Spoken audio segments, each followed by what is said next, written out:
Dans cette vidéo, je vous montre la réalisation de mon opéra, en commençant par mon biscuit Joconde. J'ai tamisé 125 g de poudre d'amande avec 100 g de sucre glace.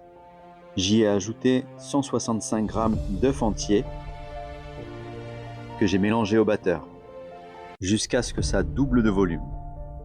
Je vous mettrai toute la recette et les quantités en description. J'y ajoute par la suite 35 g de farine que je mélange à la maryse.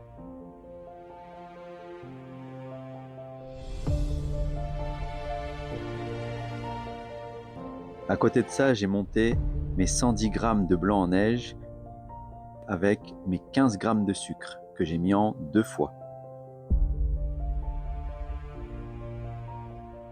Jusqu'à l'obtention d'un bec d'oiseau. J'incorpore mes blancs en 2 fois dans ma préparation que je mélange délicatement à la maryse.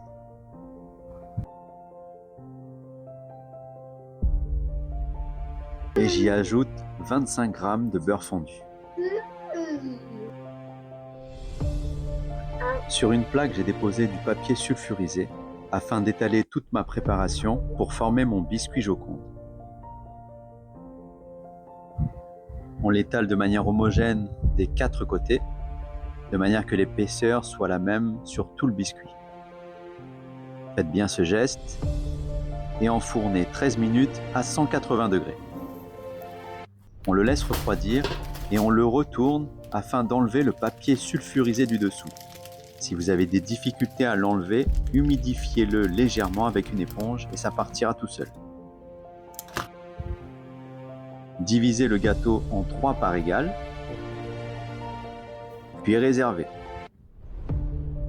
Pour ma ganache au chocolat, j'ai porté à ébullition 80 g de lait entier avec 20 g de crème liquide que j'ai versé sur mes 130 g de chocolat noir.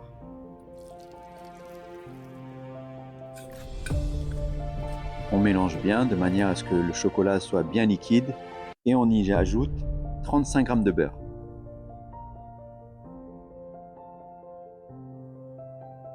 Bien mélanger et réserver au réfrigérateur le temps de faire notre crème au beurre.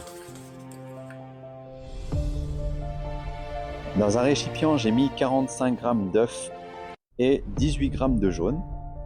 Dans une casserole, j'ai fait chauffer 100 g de sucre avec 35 g d'eau que j'ai versé dans mes œufs et battu jusqu'à l'obtention d'une belle mousse. Cette opération dure 10 à 15 minutes. J'y ai ajouté 2 sucres vanillés car on ne voulait pas y mettre le goût du café. J'y ai ajouté 150 g de beurre que j'ai mis petit à petit, que j'ai battu jusqu'à temps d'obtenir une belle crème au beurre. Pochez la crème et passez au montage. J'ai pris le premier biscuit que j'ai imbibé de lait ou de sirop, peu importe. J'ai mis une bonne couche de crème au beurre, posé le deuxième biscuit par-dessus afin d'y poser ma ganache. J'ai détendu ma ganache sortie du réfrigérateur, imbibé mes biscuits et posé ma ganache. On peut en mettre une bonne couche. On lisse et on pose le troisième biscuit avant de tasser légèrement. On y dépose par la suite une bonne couche de crème au beurre qu'on va lisser à la spatule et réserver au réfrigérateur. Quand on y dépose notre chocolat, attention à la température du chocolat car sinon ça donne ça. Quand le chocolat est trop chaud, ça ne tient pas.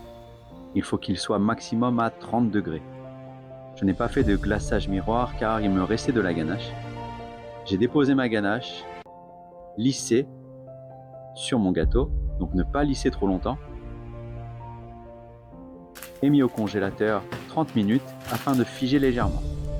Sorti du congélateur, j'ai paré les 4 bords. Première gourmandise à déguster car on ne gaspille rien ici. Et j'ai coupé mon gâteau en 6 parts égales avant de le dresser. Merci à Aïda pour sa recette qui m'a bien inspiré. Vous pouvez retrouver d'autres recettes sur ma chaîne. Bonne dégustation!